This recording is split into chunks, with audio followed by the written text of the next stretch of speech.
Hi, everybody, and welcome to the transformation of my upstairs. This is plywood actually, and so I went through and did a couple of coats of drywall mud to kind of smooth it out and give it an interesting texture, like not a drywall texture, but and not a plywood texture, but just an interesting texture. And then I painted it this kind of khaki tan taupe color, and then set about doing a little bit of interesting paint, um, which was started out really darker at the bottom. I mean, what I was dealing with is that I didn't like how dark the color was, and so I kept it darker at the bottom, and then gradually, as I went up, I added lighter and lighter color, glazing kind of stuff on top. Interesting texture. Um, had I known how much of this wall would be completely covered by what would come later, I'm not sure I would have spent so much time and energy on it. But it was therapeutic. It felt good. It was very tactile. It was satisfying in the process. So why not have a little fun with it, right? So,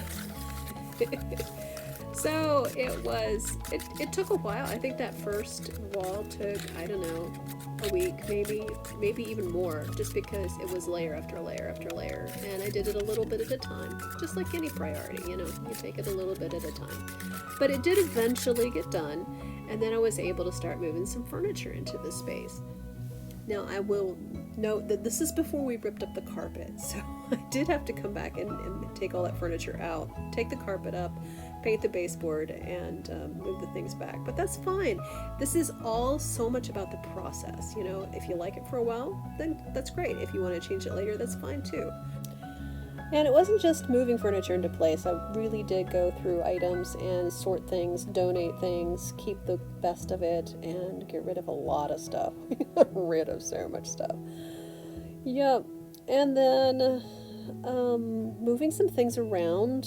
I love that orange sofa. It was an impulse buy. Xavier fell in love with this Italian orange sofa, but unfortunately it was so heavy that I couldn't even budget, even when I tried with all of my might. So he eventually did end up taking it out of the space because it just wasn't workable. That's, part of the process. It's try it, and if you don't like it, then try something different. And so that's definitely what we did with the orange sofa. There was so much just organizing and putting things where they belong, and this is what was overwhelming at the beginning. Taking a look at it going in. How on earth are we ever going to get all this stuff organized? Well, it does. It does happen eventually. It just takes investment. The shelves on this wall came with the building. They turned out to be a real bear. I tried and tried and tried and tried. Finally, I had to call in the big guns to get those dumb things off the wall. It was a process, but we did get it. We did manage to actually get those off the wall. And look, here, he's going to pretend that he got zapped. And then I had a heart attack, and so he was really laughing his head off because he had gotten me with that one. We did finally get the shells off. We ripped up the carpet, and then it was time to paint and prime and prime and prime and prime and prime. We primed the floors. We'd taken up the carpet, so it was down to the plywood floors. Then put a coat of paint on the ceilings, and on the walls, and on the floors again. Again, this is happening over the course of quite a while. Painting and painting and more painting. So yeah, the texture of this wall is a little bit different. It's got a plywood texture to it, but I went through with a skim coat then and fixed that. Then we had pulled the Skoolie the kitchen out of our bus that we made into a Skoolie. We had pulled that out when we sold it. And so we were pulling it back out of the storage back there and getting it ready to install. I was so happy to see that we were going to be able to use that again. So we got it into place. We all this is work that we had done before, the designing of the kitchen and the painting and the putting it together. All of that is stuff that had already been done. It was just a matter of putting it back together again. The puzzle pieces weren't near as complex this time. And so we got the the countertop on. We have this Japanese stone that we found on Craigslist for a little bit of nothing. We got that put back on, got the cabinet put back together, got the pitcher pump installed again. The sweet little retro fridge we got put in place. It's up on blocks. It's installed on blocks so that the cabinet and the fridge, that the countertop all works out to be in the same height. So that was a feature that we really loved in the Skoolie, and so we went ahead and used all of those details when we installed it here in the house. So yes, it's got a little cubby along the back of the cabinet that we store a bunch of goodies in. That's really handy, and I will probably do that in every kitchen I design from here on out because I love it so much. And we don't have the water hooked up to the pump yet, but that's coming. And then I set about working on that, on cleaning out my jewelry design storage stuff. I was a professional jewelry designer for quite a while, and I have a few treasures left. I have downsized this significantly, but I do have a few treasures left. So I reorganized the way I did that and stowed them in those plastic cupboards, little drawers. And then added my fabric paint. This is Pavio, which is a French glaze. Really great stuff, and love it, love it, love it. Cleaning out the upstairs would not be complete if I focused only on the textile studio and did not also clean out the other part of the room. So we definitely went ahead and made a big difference back there as well. So the chaos is at bay. I couldn't have chaos on one side of the divide and complete chaos on the other side. I mean, it just wasn't going to work if it wasn't complete. So, yeah, it made it for a big project, but it was really great. I went through my quilting cottons. I've downsized this stack considerably, but all the commercial cottons went into one section, and then all of the stuff that I've hand dyed went into another section of those boxes, and they went on top of the shelves. And then, just for the fun of it, I arranged these little wool bonbons and then rearranged them again and again. And this was just because it was so much fun. It's not because I needed them to be organized in a certain way. It's just because it was so much. I could do this all day. I really could arrange things by color all day. That is my superpower, and I absolutely love it. So and those are just really sweet. This is palette yarn from Knit Picks, and I had purchased the box sets, 3 of them. So that's 150 colors of wool, fingering weight yarn from Knit Picks. Love, love, love that. This is what I'm using most of the time when I'm weaving.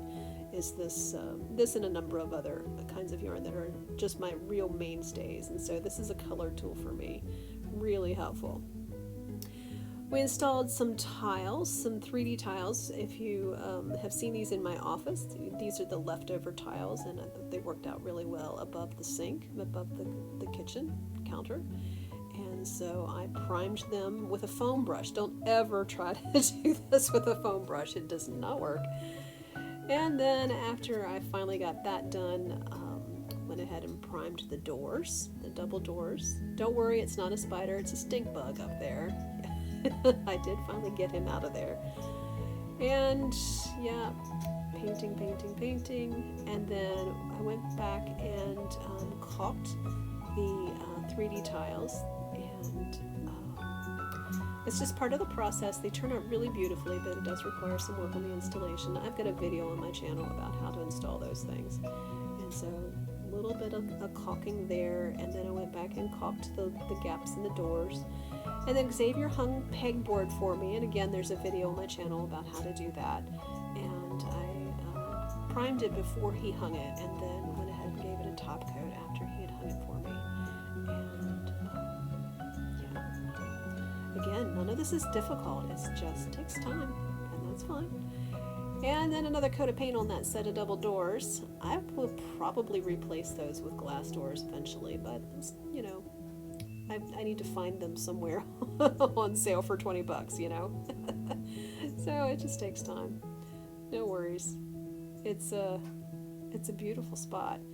All right, and Xavier installed an outlet in the back on the right hand side there for me, and then I painted those tiles again. And then went in and hung my project boards on the pegboard. Love, love, love having that kind of visual thing, so handy. So I've got 8 project boards and another reference, another one there that we'll use as reference. And then, oh my goodness, I went down the rabbit hole on Pinterest on different ways to store things in craft rooms, and absolutely fell in love with the way people were storing things using pegboard and keeping things handy, mix in a little bit of artwork, have a little bit of fun. And I have these picture frames that I have intended to use over and over again.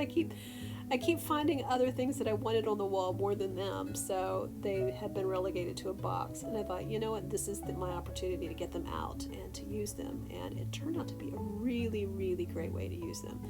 So I painted a couple of them to continue the color situation, and painted the purple one, painted the blue one, framed a little piece by a friend of mine and put it in there. And then it's like, you put it up and it's like, no, I want it one down. Oh wait, no, I want it one higher. It's just how pegboard works. And I really love storing yarn this way. Not yarn, ribbon. Love how that worked out. That was such a great option. The clock from our original tiny house finally has a home now on the wall. A star made by a friend of ours. A little bit of artwork here and there. Yeah, gotta move that thing again. I think I must have moved that thing a dozen times. It's just all part of the process. There's nothing wrong with that. And put a couple of spools of vintage thread in a little golden frame. Put the glue gun in a little purple frame. That cracked me up. Hung my rolls of blue painter's tape in a gaudy gold frame. That cracks me up. I had hooks left over from my yarn wall in the downstairs, and so I used those, and asked Xavier. He cut a maple board out of an old bed frame, and so I got a maple board there. And then I put up my leather paint and I have some extra Prismacolors that I went ahead and put up there. I have a sharpening device somewhere handy there so that I can sharpen those when I'm ready to use them. And then I went ahead and put my thread there too, because I decided against putting a thread rack over against the window where it would fade. So I included the thread there on that shelf. Love how this turned out.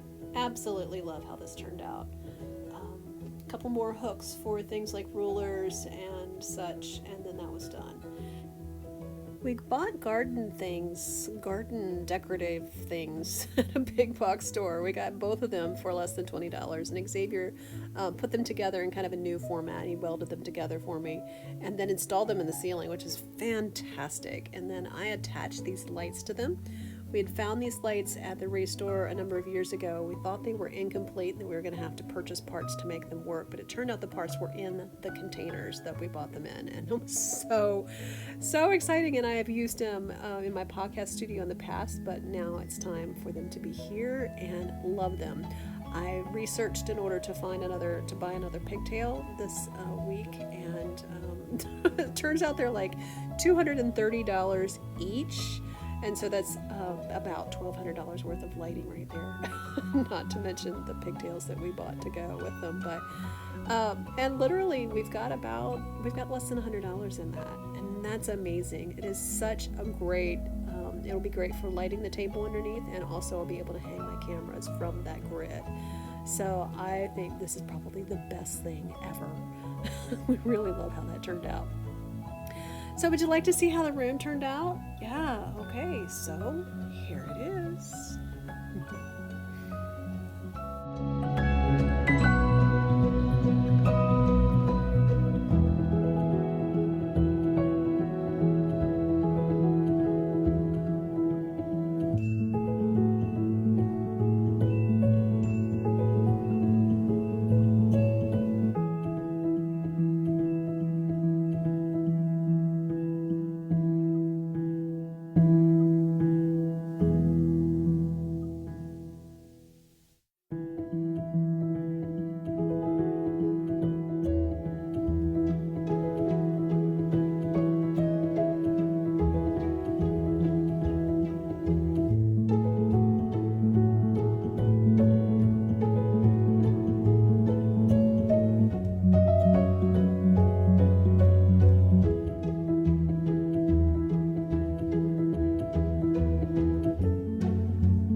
much for listening. I really appreciate it.